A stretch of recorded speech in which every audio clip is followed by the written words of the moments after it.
Welcome into another edition of Reality After Show's coverage of The Traitors Season 4. I'm your host, Bobby Goodsby, joined, as always, by my co-host and Survivor legend, Jonny Fairplay. Johnny, how you doing tonight?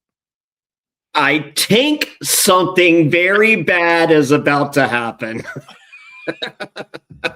Okay, in the opening segment, when I heard her say that, and I had just read your text, I died. I lost it. And then it happened again later on.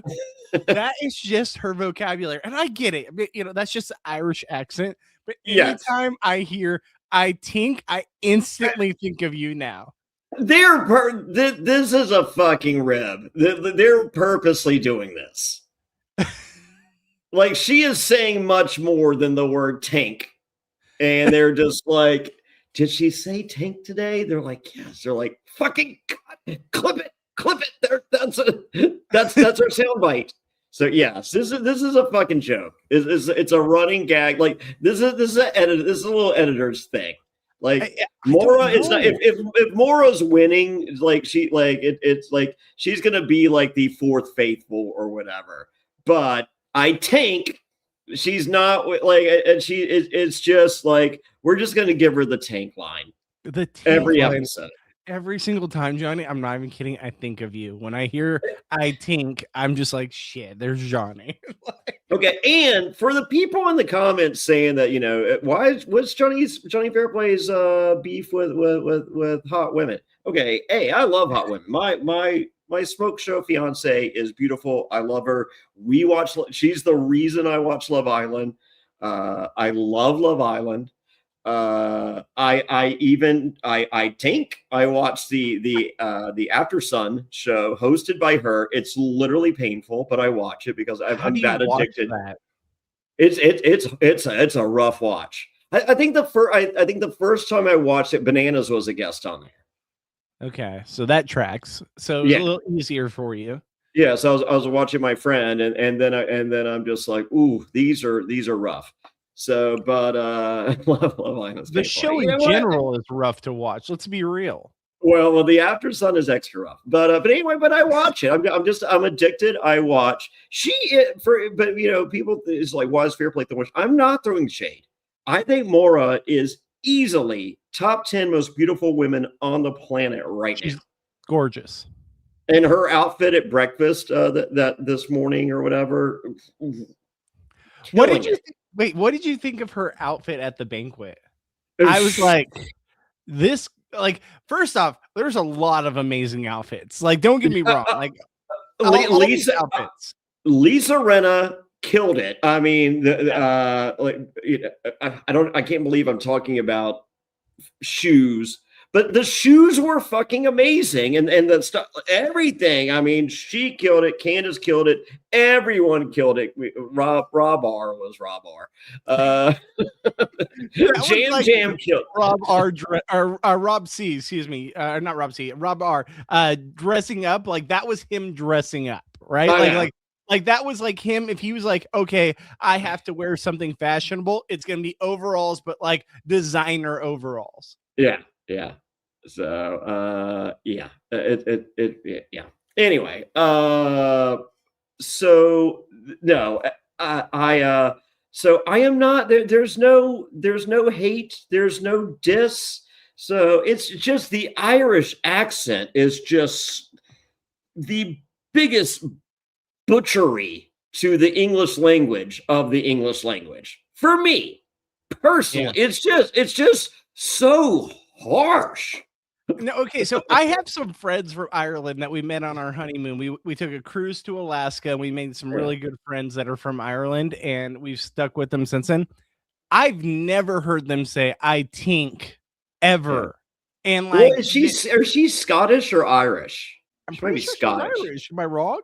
I don't. I've been to. I went to Scotland for footy, and then I went to Ireland for the floor. So I've been to both in pretty close proximity. But no, I don't remember anyone talking like that. Well, there are some that they talk to you, and you don't understand what they're saying because the accent's just so thick. She's Irish? Okay. She's Irish. Yeah. Yeah, okay. So yeah, but I think it's just, I mean, it's a lot. I mean, she doesn't look like when you see her, you don't imagine that coming out of her mouth. Also, she was born in 1990. She's a year after me when being born. I was graduating high school. I was graduating high school 2 years later. Well, I was born in 1989. So Johnny, you feel old, motherfucker. But yeah. No, I swear to God, like I would have thought she was 24. Like she looks amazing. Yeah, she's incredible. I mean, and like if you've seen her outfits, like when they did the New York Stock Exchange thing last, like the all the stuff you see with her and Jam Jam. I mean, she literally like the greatest outfits in the history of ever for promoting and doing stuff ever. Like watching her promotion stuff, like when they went to NASDAQ and like just anything she does, like and when she walked the red carpet of what the Emmys, Golden Globes, excuse me. Yeah, she looks incredible. Amazing. Like she's incredible. Yeah, no, yeah. I love Maura. I'm a big Maura stan. Oh, huge, same. So yeah. So it's there. We're not dissing. It's just you just don't imagine that coming out of her mouth. It's just like, ooh, wow, really? It's like if you meet like my fiance, she's like really Southern, and like when she talks, it's like, holy shit balls, like you're Southern as shit. No, I don't even know if you realize it, but when I hear your fiance talk, I'm like, oh yeah, she's definitely Southern. But when I know that you come from the same area, it doesn't track for me. Did you have to like lose your accent, or I had 7 years of Latin. Oh, okay. So I have a few words that comes out, but for the most part, I use the Latin to kind of fix my vocabulary because like 90% of the English language is from Latin roots. So because I occasionally hear you slip up. Slip up, but like slang. Yeah. So like my friend used to make fun of me. I would say because, and he was just like, oh, because you're from Danville, Virginia, you say because, and I'm just like, no, because I feel like because is like because C-U-Z, like the word is cause, it's because, and so. Like because right? It's fine.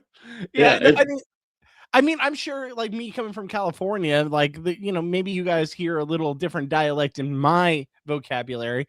Everyone has a different dialect, but sure. I feel like I have a pretty common dialect among most Americans, I guess you would say. No, I worked hard for that. As 7 years of Latin, it was kind of like course correcting in my head as I was talking, like just remembering back to Latin roots and stuff. Yeah. Okay. So this started in like middle school. Okay. So you kind of picked it up as you went, and you knew that if you were going to be on TV, you probably should have a pretty normal American accent. Yeah. But if like, if I were to be cast as like a redneck in something, I am fucking set. You're good. Oh yeah. Yeah. I'm ready. Also, too, with like your experience of like watching wrestling growing up and stuff, I feel like the majority is a pretty normal like American dialect. And even though I know it's not like American, there's different parts of America that equal multiple dialects. But I feel like because you're a wrestling fan, I feel like that's the majority of what's on our screens, what's on our TV, even not just wrestling, but that's a particular one for you, I feel like. What, like rednecks? No, I feel like rednecks is a very distinct dialect, or like people from the South or people from, like Boston, what have you. They have distinct dialects, right? Yeah. Even New York, what have you. But I feel like there's a dialect that's very much so like the common westernized United States dialect, which is similar to mine, that I feel like is what you see the majority of the time on our television screens. Is it not? I think so. Yeah. So I feel like maybe you just pick it up socially through watching so much TV. I'm imbibing so much. So there's that. So addressing the comments, Maura, great. We are Maura stands here. Okay.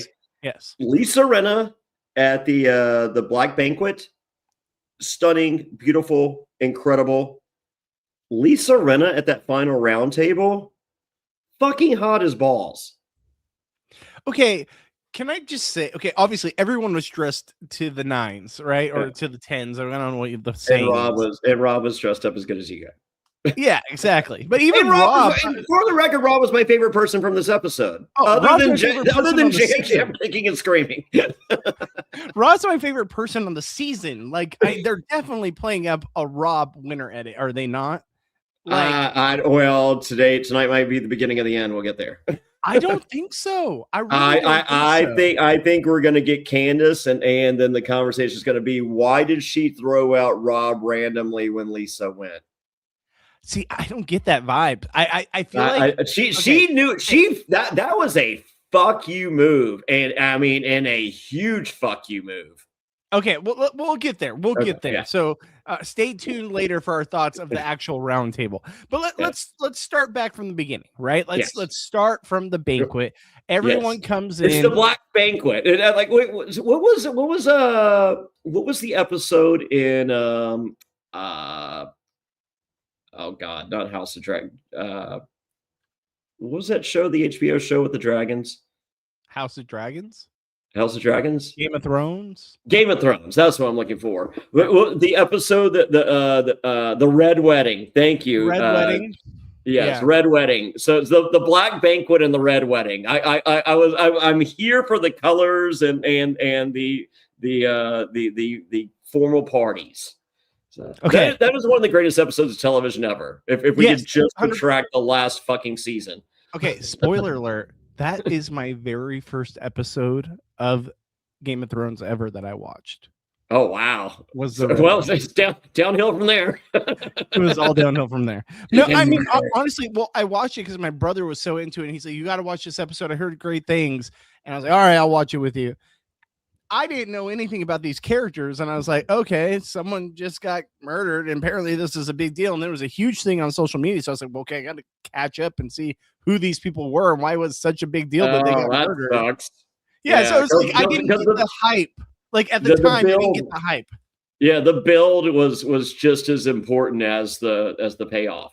I mean, but it hooked me because I was like, okay, well now I feel like I have to be invested because I want to know why there's the hype there, and then I just continued with it, and I loved it. I even loved parts of the final season. Did I love the outcome in the final season? God. No one did. But I liked the big battle, even though it was like impossible to see because apparently they just can't use lighting on Game of Thrones, a $1 billion company, not able to use lighting on my television that's increased lighting. I did enjoy like the big battle with like we're going on a tangent here, but the White Walkers, like I enjoyed that episode. Yeah, that was great. So the Black Banquet. I love the theme. I love the idea of a murder in plain sight. We got Jam right. I'm not taking a drink from anyone. I'm not taking food from anyone. I'm not touching anyone. And he didn't. Okay, so do you think that you would get lost in the sauce being there by being like, I know I shouldn't do anything, but you're just so like, you're probably there for like, what, at least 2 hours? Yeah, but I don't think anyone did any, like the fact that when Steven asked, who's the chef?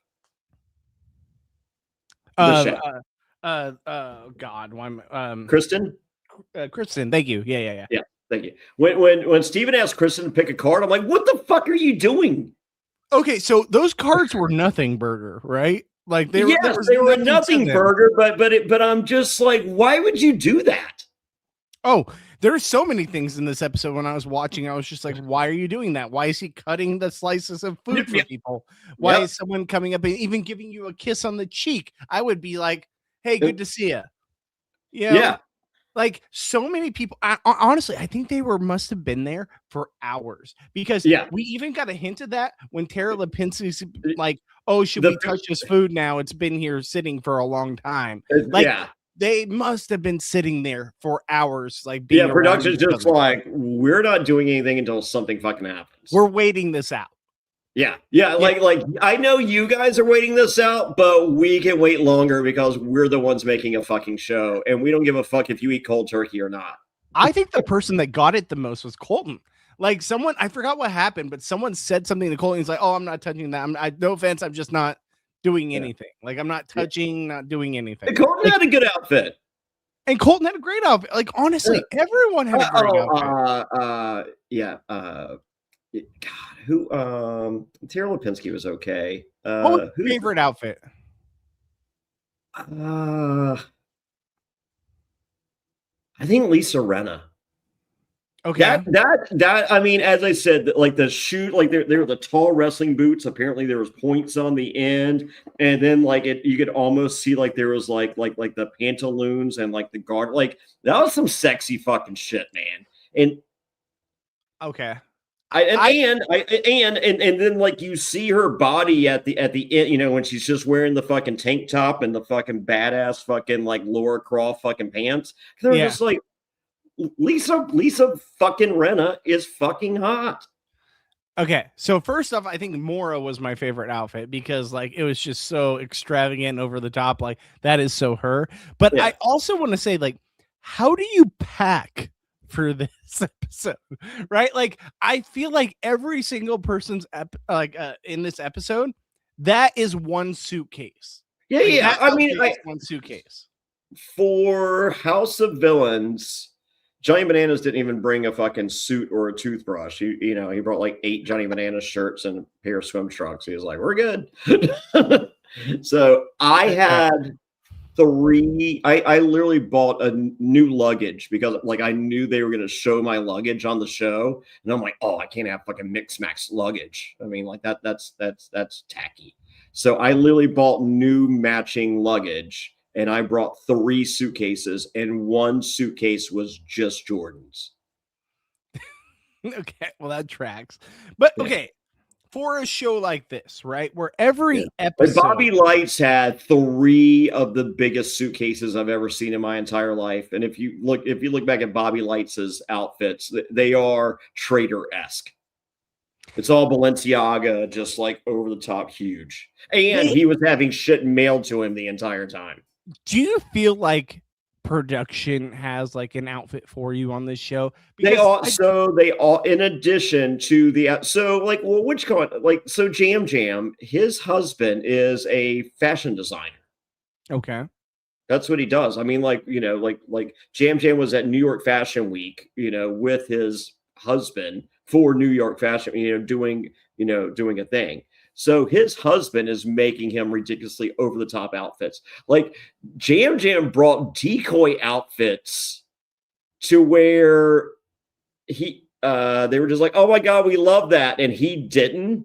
And he was just like, "Okay, cool." And he would like wear that for like something. He's like, "Oh, I can't wear it again because I've already worn it then. Oh, sorry. That means I get to wear this because I want to wear this for that." And yes, like Jam brought so many outfits. He had decoy outfits.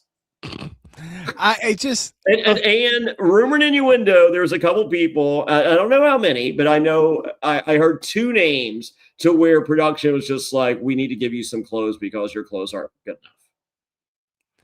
Yeah, and we can imagine who those could have been. But I think one of them was wearing overalls. Oh, you know what? I don't think I was gonna guess. This was not one of the names I heard. I was gonna guess Rob R, but I think they like the overalls. I think they love the overalls. You just did a Taco Bell commercial, right? Because you got to show that snake tattoo. That snake tattoo is so fitting for a traitor. Hey. Like it's like you got bagpipes. And Alan said bagpipes tonight. Here's the thing. You need to get a snake tattoo across your body, and you're going to be on the next season of Traitors. I have a snake down here. Well, and a tattoo, that, Johnny.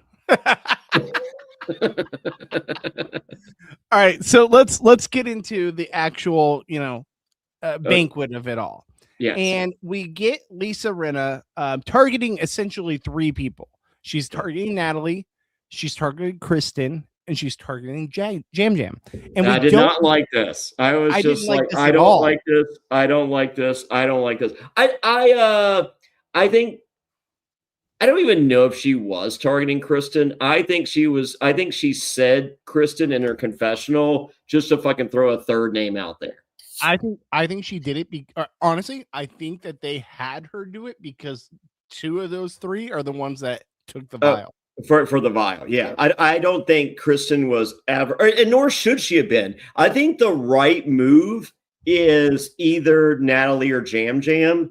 And the other one is like, there's one gamer has to be a traitor, right? Sure. I mean, yes, you would guess so, but I think because okay, my mindset going in, if I was on this cast, was they went so heavy gamer last season that now they're going to switch it up and go so heavy housewife because those are the two big you would okay, if that's the case, you're still thinking two One housewives, gamer. one gamer. Yeah.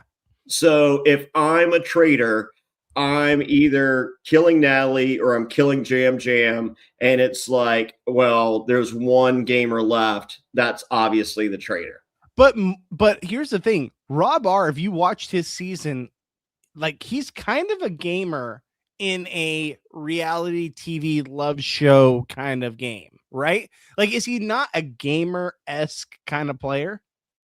I don't know. Okay, can I be honest with you? I think Rob R is going to be like on Dancing with the Stars. It's going to be like the next big thing. Like Rob R is going to be on everything after this. It's a done deal. Yeah. Like, and I love that Candace called him an idiot at the beginning of the episode. And I can there, I'm just like, I feel like he's the smartest person in the room. I think he might be playing the best game ever. Yeah. Like I really do. And he knows the definition of words. Well, here's the thing. We'll get to it later. I want to really talk about the roundtable because there's a lot of stuff I really liked about his game, even though you might disagree. But a lot of it comes from the roundtable. So we will get to that. We will get to that later in the podcast because I really want to touch on that because there's some things that I'm like, this is exactly what you should do if you ever play this game. So as far as the actual banquet, though, those three targets, I was like, oh, man, I'm really bummed that those are the three targets. If I can lose anyone, sure, Kristen, you can go.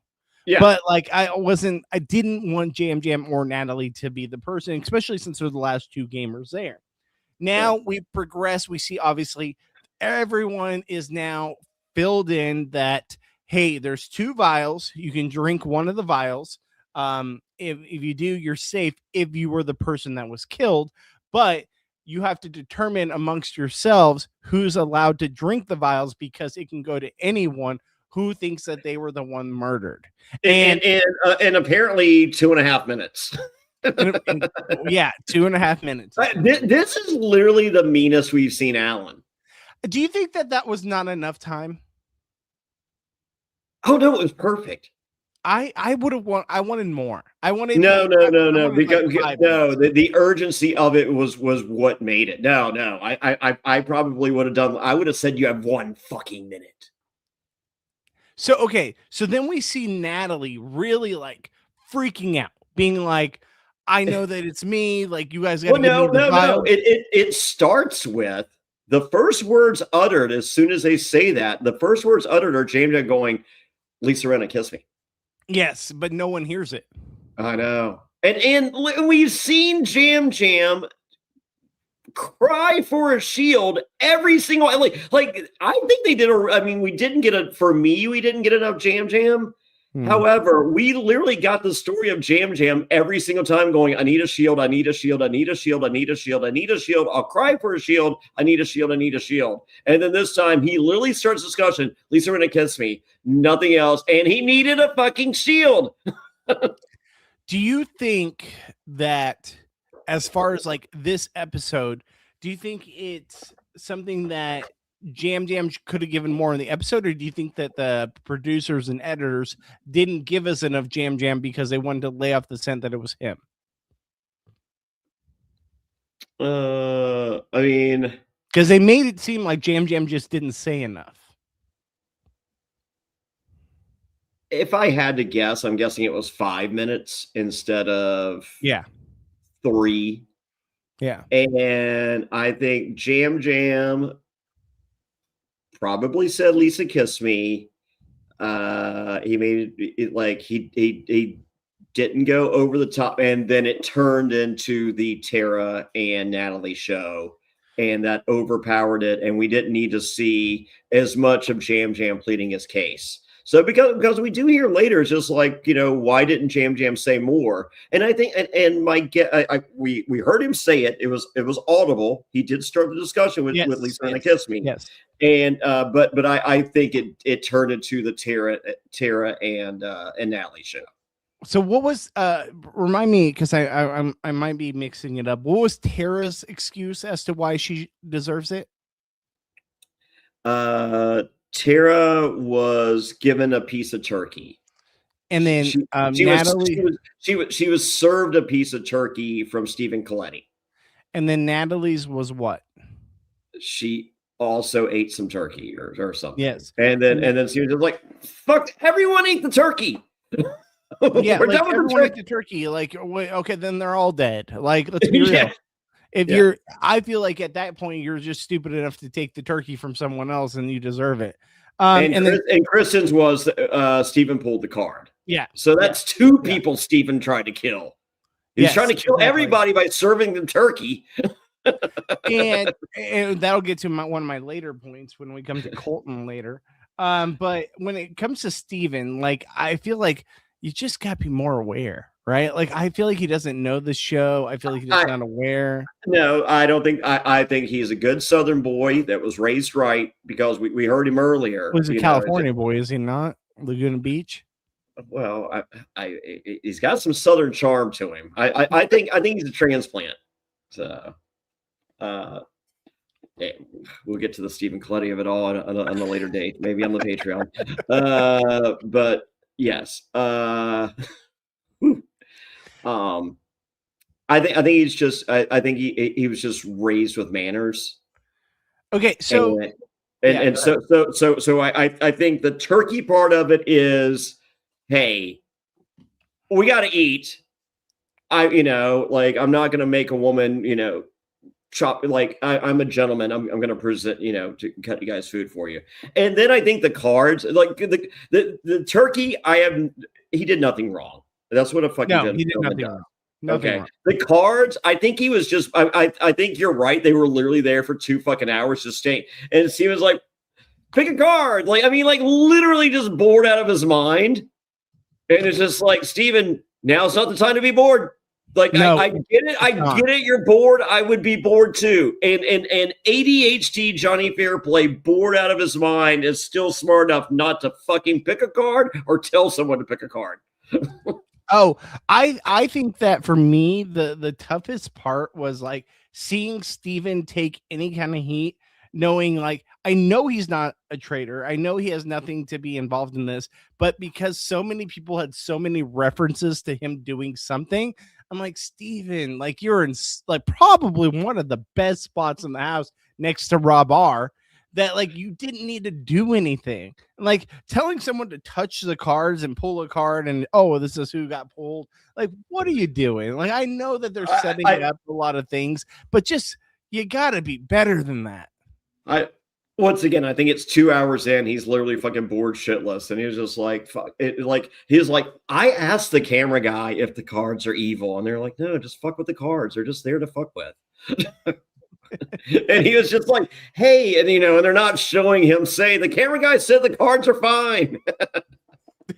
Okay, so what do you think of the cards, though? Because I think the cards, obviously, they were a red herring, but I think that the cards were very, very smart by production, right? Like, I think if you're really going to get these people thinking, set up as many booby traps that lead to nothing all over the room. And I'm sure there was more that we didn't see.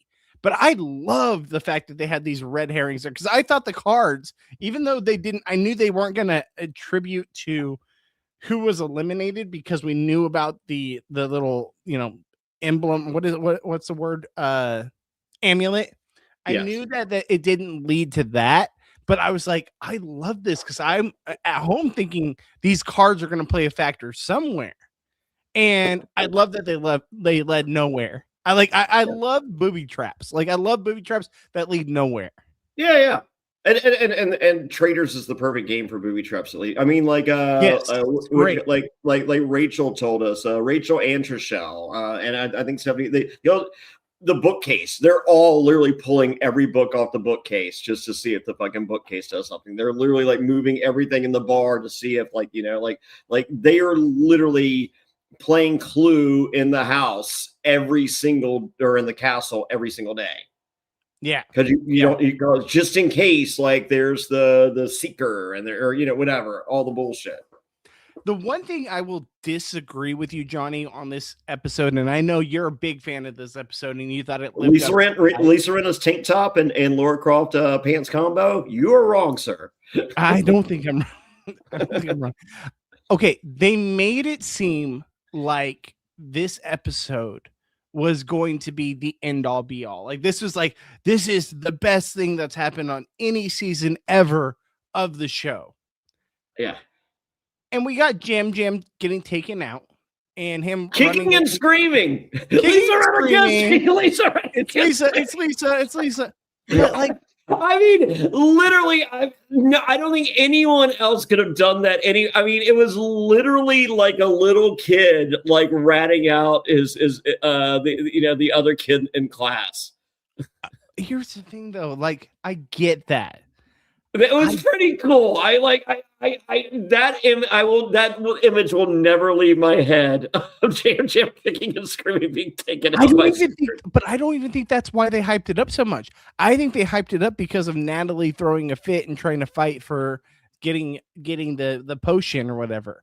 Like, I think that it was. I think it was I think it was the complete. I think it was the idea of murder in plain sight. I think it was the Jam kicking and screaming. I think it was the Natalie throwing a fit.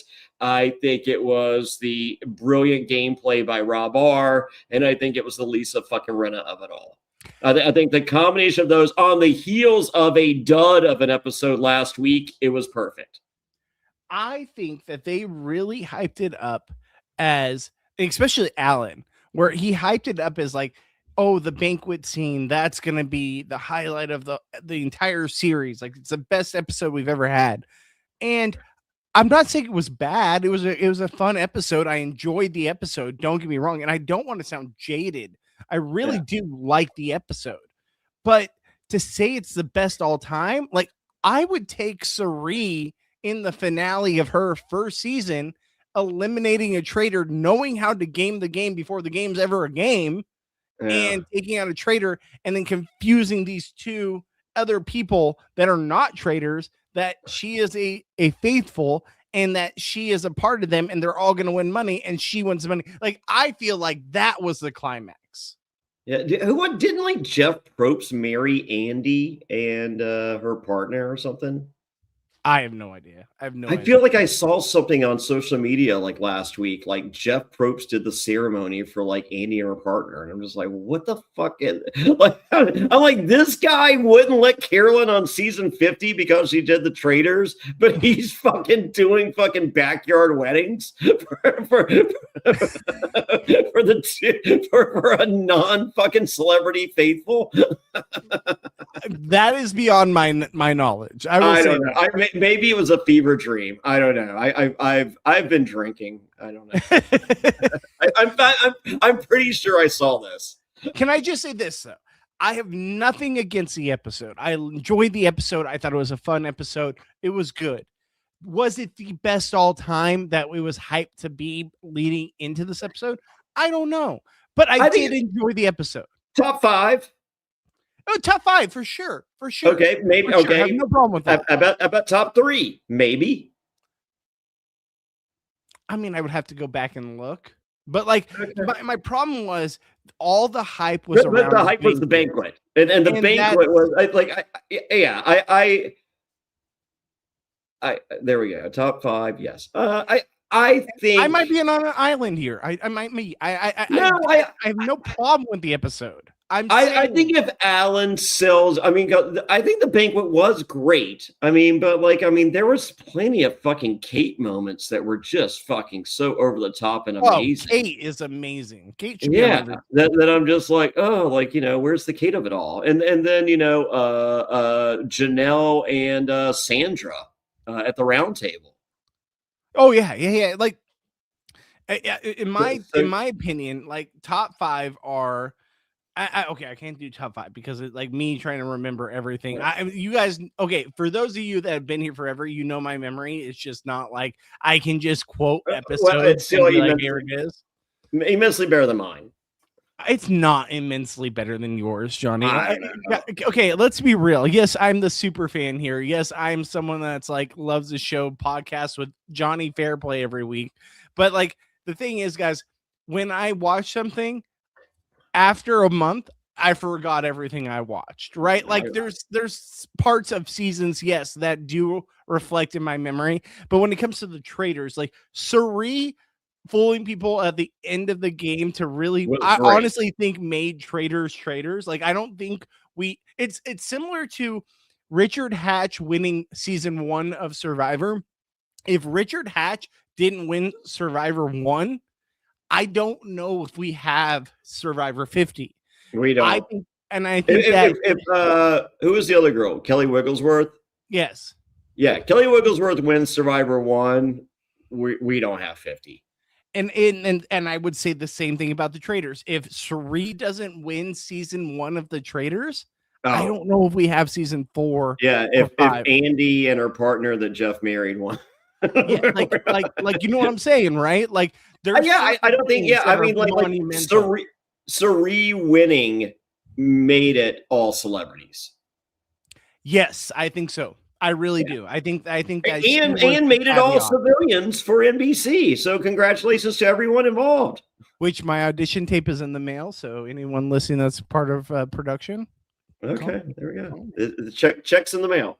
Did you send a check with it?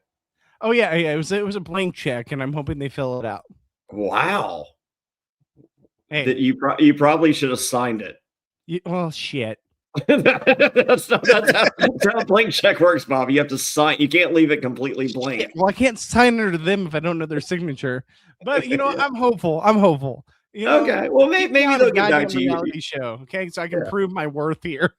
Yeah, there we go. All right. So I don't know if the banquet itself was the greatest episode in the history of the show, but I think the episode itself was easily top 5, probably top 3, maybe 1. I don't know.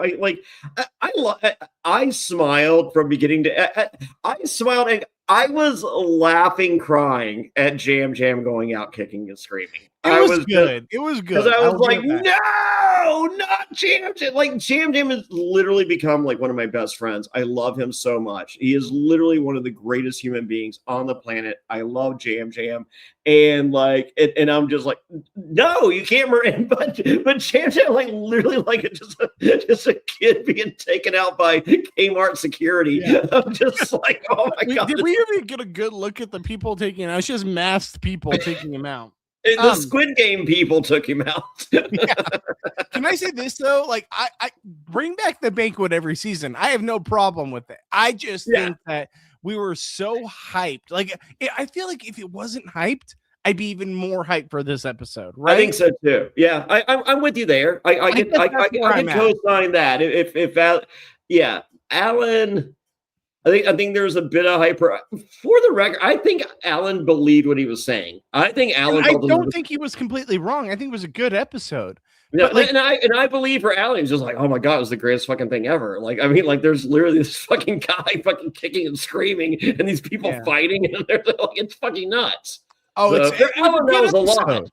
Because Alan's not in the house seeing, like, Alan's not in the castle when Michael Rappaport's screaming, "You're a traitor! He's a traitor! He's a traitor!" Like, he's not there for that. Yeah. For me, it's like if it wasn't hyped to the level that it was, I think I would have enjoyed it more. Because I came in with high expectations, being like, this is going to be the greatest thing we've ever seen on the show based off of what Alan says. And I trust Alan more than anyone. I think he'll know what's good TV. And when it wasn't that, I was like, okay, it was good, but man, was it as good as great? Yeah, it was the first time Kate DeGreat says it was the first time a murder person got to speak from the dead. Yeah, I don't think Alan gave a fuck about that. Yeah. Yes, that is true, and it definitely comes into fruition later. And I love that part. Like for me as a gamer, and my friend being able to fucking get some fucking vengeance on his way out the door. I fucking love that. But I don't think Alan gave a fuck about that. I think it was more of the Natalie of it all. I really think that's what was like Alan's like, oh, this is why it's so good. And I love Jam Jam, but I don't even think it was the Jam Jam part. I think it was like the Natalie being like, it has to be me. You have to give it to me. You have to give me the drink. Give me the drink. Give me the drink. Like, I think that's what he loved.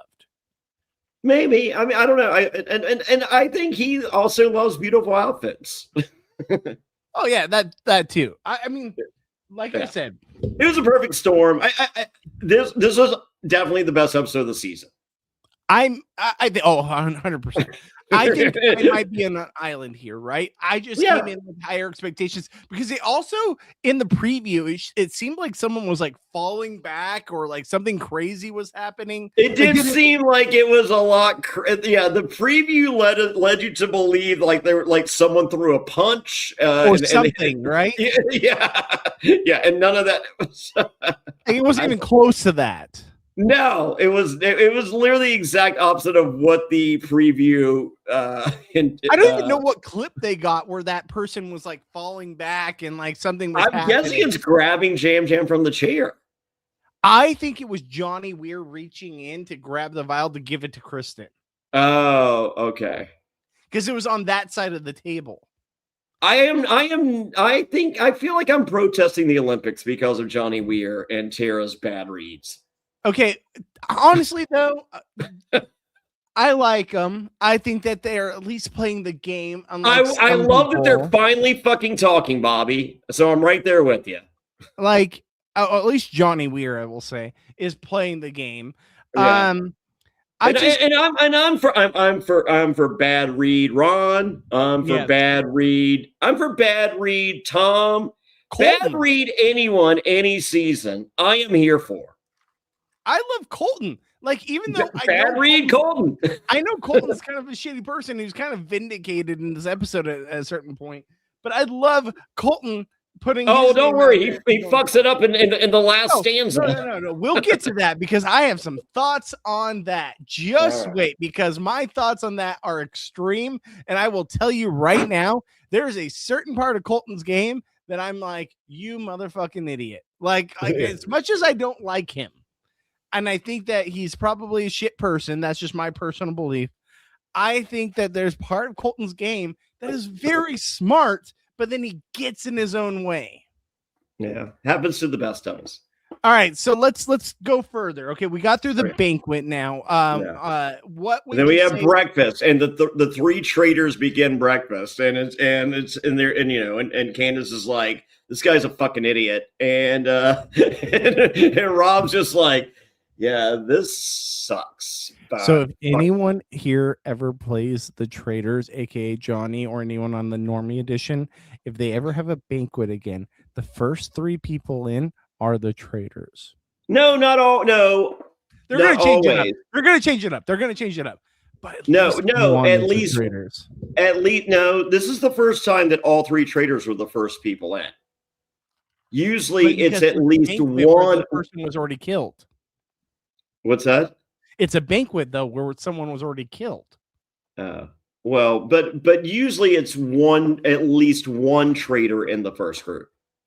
Okay, just a knowledge to anyone who ever plays the Traitors after the banquet, at least one person is the traitor. That's the first three in. I'm telling you right now.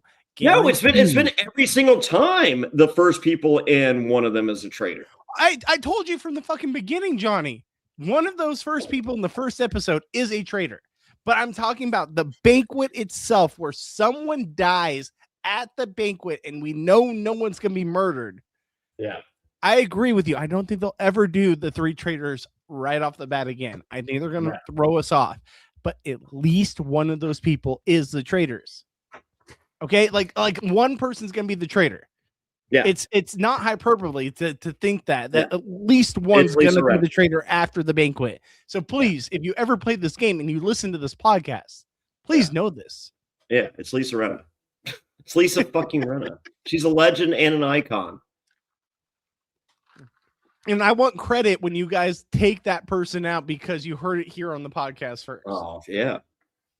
All right, so let's get to the challenge. Because I feel like the breakfast is kind of yada yada because we knew no one was going home, whatever. Yeah. But Jam was toast. Yeah, that was great. I will say that was the one good thing about it. Maybe that's what Alan was alluding to, was the fact that he said toast for Jam. It was his greatest kill line. That was the greatest line. I will give it to him that was the best line that he's come up with for anyone. It was good. And then so the challenge is monumental. You have to grab these. You have to grab gold, and this is the worst gold they've ever had along the way. These poorly painted gold rocks. Okay, so the gold rocks I had no problem with. It was the concept of how this is played out, because it clearly outlines like who's the stronger people there. Does it not? Yeah. But do you have a problem with that as someone who would not be the strongest person there? I run a lot. I'm gonna be in the top 6. You think you're top 6? I'm easily top 6. So Johnny, when you're on next season and you don't place top 6 in this competition, can I give you the biggest shit ever? Sure. Okay. But I'm easily top 6. Dude, go back and watch Pro Islands. Like I finished second on almost every single challenge. But you could. And there's one challenge where I get to the final round and then I just sit there and Jeff goes, "Oh, so you're just done. You're not going to do it." I'm like, I just wanted to show that I can sit the big boys table, Jeff. That's enough for me. So peek behind the curtain, as Johnny would say. Johnny, you've been sending me clips of you from Pearl Islands, and I'm pretty sure every single one is you missing the obstacle every single time. What are you talking about? The cannon thing. The cannon? I got plenty or whatever it was. Like you literally shot something and you missed. If it was the thing that the pistol, that was like carnival games. Like that was good. So you need a rewatch, Bobby. I'm very good at what I do. Okay, well, sure. But let's okay. You know I love you to death. I hope you get on season 5. Once again, the physicality, like running up, running, I'm not going to lose a running challenge. Like me and Johnny Bananas were like, when we did House of Villains, we're just like, can we just do a challenge in which we run half a fucking mile so we beat everyone else here and it's over? Just half a mile. Like no one else there can run half a mile on House of Villains. You and I ran up Running Canyon. Who do you think's faster, me or you? Your acid reflux was faster than any of us. That's actually a very valid point. So we get to the challenge, and the challenge consists of essentially getting the gold coins to be able to be one of the top 6 to be able to yada yada. So we get to the top 6, and what did you think of the top 6 challenge? Let me know what you think. Like once it's the top 6, and then Rob gets to ask the question. Do you have? Yeah, because Rob was the one who placed first. Yeah, he had the most gold. There you go. Okay. Yes. So I was fine with it, and I liked his rationale of like basically being a human lie detector and asking true questions and establishing a baseline, and then asking a potentially false question, and seeing the difference, and it fucking worked.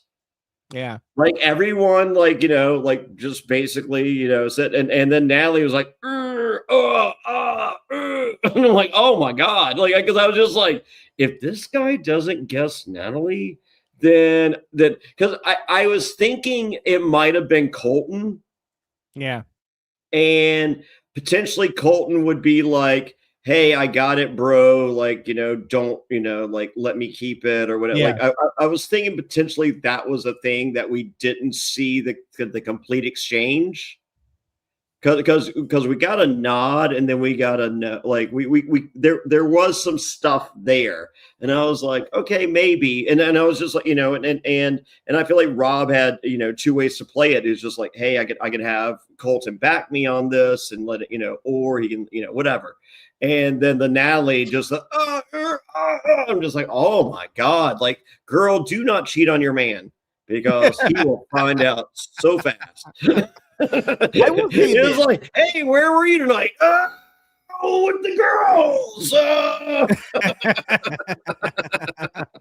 This is where I got the full Rob Winter edit. This part right here gave me full Rob Winter edit. And because the reason why is because, one, they delved into how he would interrogate people. Yeah. But then the fact that he was accurate on the person that he read. And I feel like they don't give that to someone if they know that they're getting a dodo edit. And I know he's a traitor and I know he goes far, obviously, because based off of what we're seeing, like, he's obviously someone that they want to protect. They're not doing this to Candace, right? So Yeah. I feel like this is my way of seeing, like, this is a Rob Winter edit or someone that gets very far in the game, because they're not giving that to just anyone. They're not doing that to Lisa Rinna. No. I think the edit's good, but it could be one of those deals where the end kind of sucks, and they're just like, well, let's just build up Rob as much as we can before he goes. That could be the case, but I don't. I'm with you. I think it's the opposite. I think this is a Winter edit, but we're gonna get there. That we don't know anything. We don't know anything. We're just predicting we don't know based off anything. the edit. But like we leave there in the turret. If in the turret they're just like, okay, you can recruit, and Candace is like, yeah, let's recruit Colton. Rob needs to say, fuck you. Yeah. We ain't recruiting Colton because we already have Jonny throwing out the theories, and to Candace that Colton and Rob are the traitors. I think the best person, if they do a recruiting, I think the best person to recruit is to recruit Jonny Weir. I think Jonny Weir is the best person he could possibly recruit, because then all the person that has the most suspicion is gone. But I think Candace is on a fucking vendetta trail, and she knows she has Jonny Weir to use to get rid of Rob R. So I don't think she's co-signing that. Yeah. So then but it would work. Jonny Weir would protect both Rob R and her. And I think he would bring them back. Rob R did not fucking go after Lisa Rinna because of no reason. He was just like, look, this ship is sinking. I ain't going down with it. I understand you can't because you're a housewife. God bless you. If I was you, I'd probably be right there with you, but I'm not. So I'm not going down on that ship, and I don't have to. I will get to that when we get to the actual roundtable, because I have some intense thoughts on that. So next, we obviously see him pick Natalie. Natalie had the dagger. He gets the dagger. He has 2 votes at any point that he wants to use it. When I initially saw it, I thought that it was like he had to use it right then and there. And I was like, oh, well, that's how he does numbers. Next 4 roundtables. And I love that he explains. He's just like, I ain't burning it tonight. He's like, I hopefully get rid of Lisa Rinna tonight. That's the plan. If not, I got to fucking deal with it. Whatever it is, what it is. But once Lisa's gone, and if there's ever any heat my way, that's when I'm pulling out this fucking dagger. He played it perfectly. Yeah. So we get back, and all the heat's on either Natalie, which it seems like there's a 7-person contingent on Natalie. And Natalie did say we murdered Jam Jam. Yes. And there's also a lot of heat on Lisa Rinna. But who's not that good at the game. Before we get to all of that, before we get to the round table, what did you think of Rob R telling everyone outside when they just got out of the Humvees, hey, I have the dagger. We're a group. We're going to keep this to ourselves. We're not going to tell anyone, but we're going to use this when we think it's best. What did you think of that? I love that. I almost I almost wish he had thrown in there. And if I get killed tonight, you guys know that a traitor killed me. If I get killed tonight, you guys know one of us is a traitor. It's a good point. It's a good point. I think that'd be a great way to put it. I would because I think what he did right there was just as powerful, if not more powerful, than the power of the dagger. Yeah, I think that group of 6 right now is well, other than if Johnny Weir fucking goes, Johnny Weir, bad take, Johnny Weir, please, not now. I think he insinuated it. Did he not insinuate it without saying? We're like, I think it's better for him that he doesn't say. Hey, because we're all faithful and we know we're all faithful, so I don't have to say that to you guys because we're all faithful. Yes, like I think it's almost. And Johnny Weir wasn't in the group of 6, so that's why. Okay, he knows he's not getting killed, right? So like he doesn't have to worry about that. So he's not insinuating that anyone there is a traitor, because if he insinuates it, then everyone's looking at each other and then looking at him, being like, "Why would you think any of us are traitors?" He's just saying, "Hey, I believe in." He's just going off raw gut, good old boy emotion. Yeah, I mean, we all got to be faithful, right? Yes, I think that was the best way to play it. I really do, because I think that him insinuating it means he thinks that someone is a traitor, and then everyone has a question in their head that, am I the one that he thinks is a traitor? Yeah, he just went on just raw good soul belief in everyone that they're all good people. I think that's the best way to play it for his fair enough. Especially like if you're someone that's not a traitor, sure, definitely say that as a faithful. But if you're a traitor and you know none of these people in this group are a traitor, don't even put it out there. Yeah. Okay. Well, as I said, I feel like that was just as powerful, if not more powerful, than the power of the dagger. Yeah, I agree. I completely agree. Yeah, I think that what he did was perfect, because it put everyone in a perspective of like, we're a group, we're aligned, and I honestly think that's what got him the numbers against Lisa. Yeah. Yeah. Oh yeah, I think so too. All right, so let's just yada the rest. Let's get to the actual round table, because I think the round table is where you get the most action. Sure. What I personally think, and I thought Rob R did so well, was he was not, and we've seen this work badly for traitors in the past, he was not the initial person to put Lisa Rinna out there. He let Colton talk. He let Natalie talk. Yeah. He let other people talk before he stepped in. So if anything, those other people are going to get more of the heat than he ever will. And we saw that with Johnny Weir, where at the end of the episode, we see Johnny Weir being like, well, yeah, Colton was right in this one, but maybe that's why. Maybe he knew Lisa Rinna was the fucking traitor, so that's why we have to go after Colton, because he's a traitor trying to get rid of another traitor, so it gets the heat off of him. I think that Rob R played it exactly as he should, where he's like, I believe in this. This is exactly what happens. I even like the fact that he copied Colton's speech when he voted, saying like the exact same thing, putting the target on Lisa. I think that he has no heat, even though we know he does have a little heat. I think that's her catchphrase, like legendary, iconic Lisa fucking Rinna. It might be. I don't know. I'm not familiar with Lisa Rinna and outside the show. I don't even know if it's her catchphrase but I think they're also having fun with the Michael Rappaport, the most, the coolest, smoothest, whatever. So I think there's an internal joke going on at the same time as well. I think so too. I really think so too. Yeah. What did you think though of his speech when he placed it and where he placed it and how he did it? I think he had an internal clock of he wanted to be the last person to talk, because the last person to talk is also extremely influential. And do you think he had the votes before that conversation? What's that? Do you think he had the votes?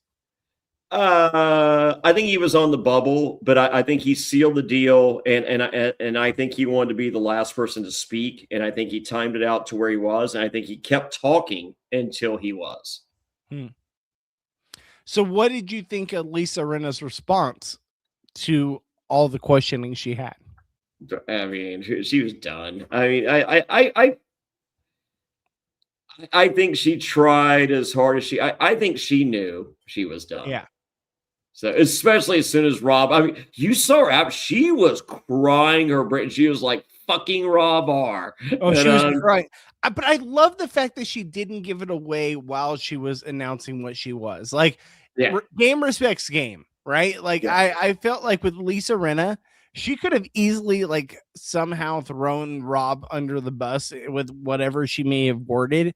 Yeah, there's rules in place. Yes, there's rules, and I think she respects the game enough to where she was just like, "Fuck, this guy got me," and I respect the game and I respect him for getting me. I get it that there's rules where you can't like reveal the other traitors, but we've seen in past seasons where the people taken out have kind of alluded to where which blew up his fucking spot on purpose. Yeah. I thought that shit was shady as hell, man. I don't like that. I don't like it either. I think that game should respect game and just like, oh, you got taken out, you were backdoored, whatever. You know, you were not. Well, you know, I say backdoored. I'm just gonna do a throwaway vote that means nothing, but remember this later. Yes, that's garbage. Are you talking about Candace? Yeah. Oh, I thought Candace screwed herself in that moment. I don't. I think she potentially fucked Rob, and I just think I don't like it. I don't like it. I don't like it at all. So, but whatever. But no, I did not love Lisa Rinna this season, and I loved Lisa Rinna tonight from beginning of the episode, middle of the episode, end of the episode. Like probably my favorite person on this season, just based on this one episode. Like we saw every range of emotion, and I loved it, and that's why she was there. Can I be honest though? I think I would have more of a problem with Candace because of the throwaway vote. When it's a traitor voted out and you have a throwaway vote, I would have more problem with that than even say. Yeah, why did she do the throwaway vote? Because she's the other traitor. Yes, that I initially in my brain when I saw that, I was like, well, that was stupid, because like vote one way or the other. You can vote Natalie, you can vote Lisa, whatever it may be. You clearly knew the votes were going towards Lisa. That's why you did a throwaway vote. I think the throwaway vote will blow up in her face and she will go home. 1000%. But all it takes is for 4 people having the conversation of, why do you think she said Rob R there? Because there's turmoil between the traitors. I don't think Rob R. And that's why you need to recruit a Jonny to quell that discussion. If Johnny's one of the traitors, he's killing that conversation before it starts. It's just like, oh no, she couldn't write Lisa's name.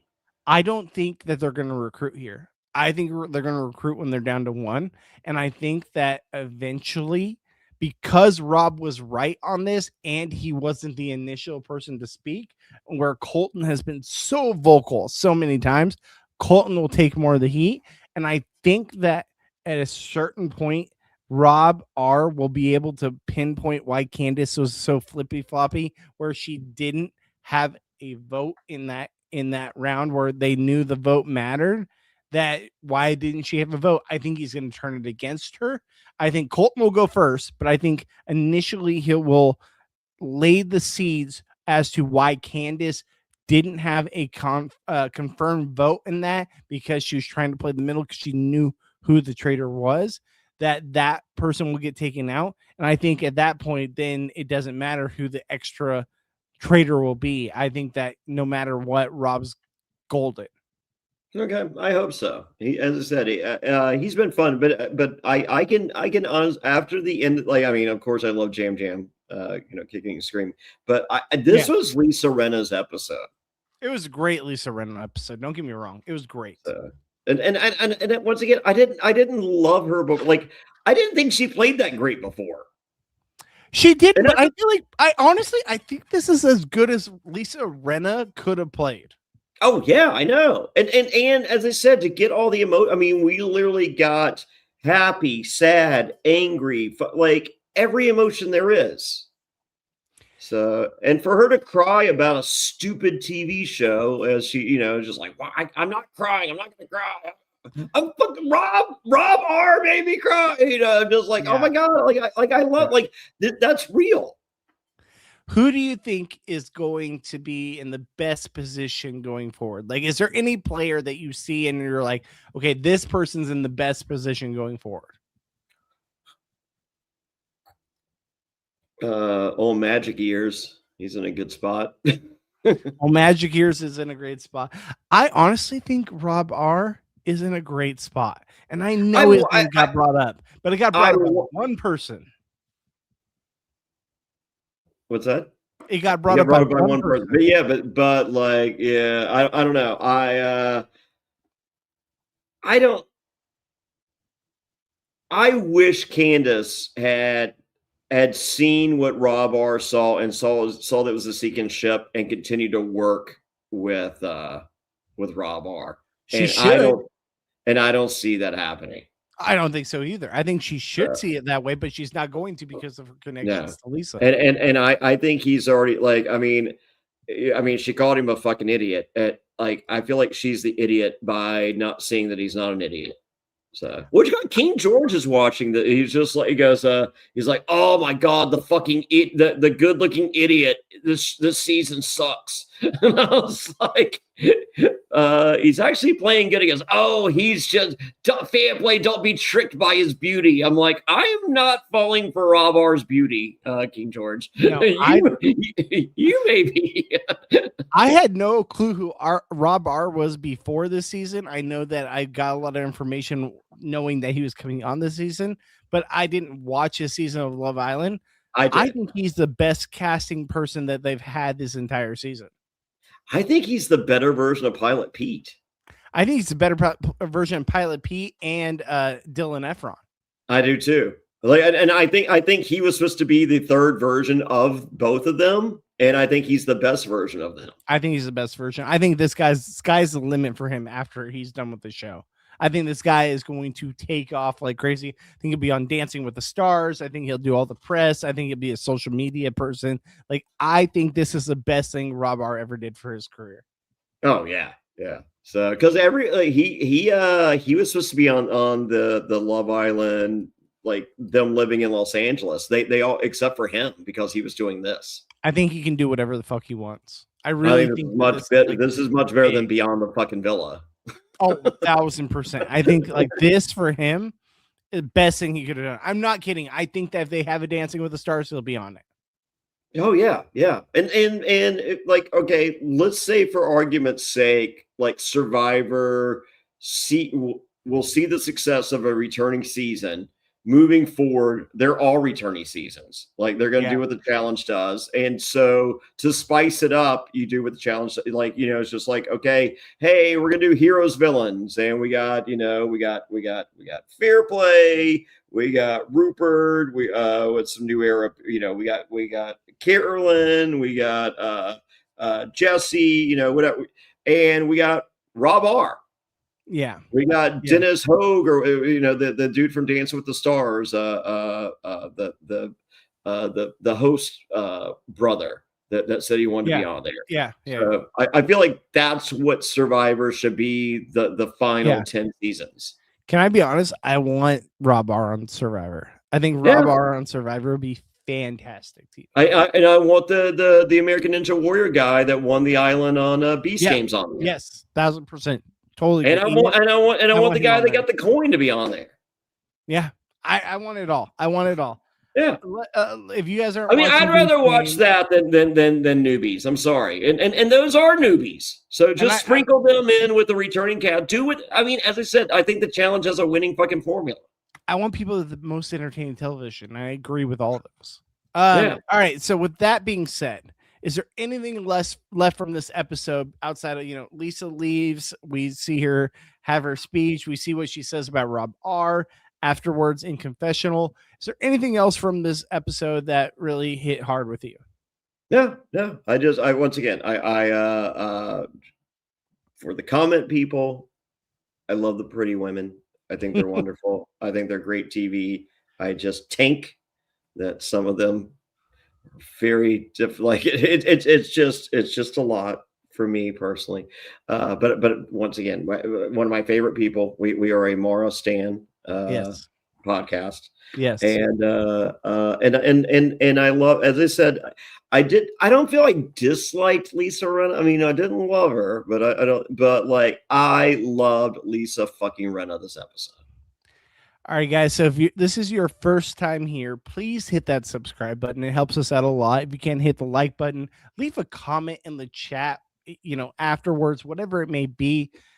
All of that helps us. You guys are the reason we do this. This is the reason we come here every single week. Johnny and I work very hard to bring you guys the best content when it comes to Traitors, Survivor, what have you. We've been working on this for many years. So we have 32 people here in the live, 34 actually. Now, if you guys can, just leave us a like, leave us a follow, whatever it may be. Hit that subscribe button. All you guys do helps us here on the channel, and we appreciate each and every one of you that's here with us each and every week.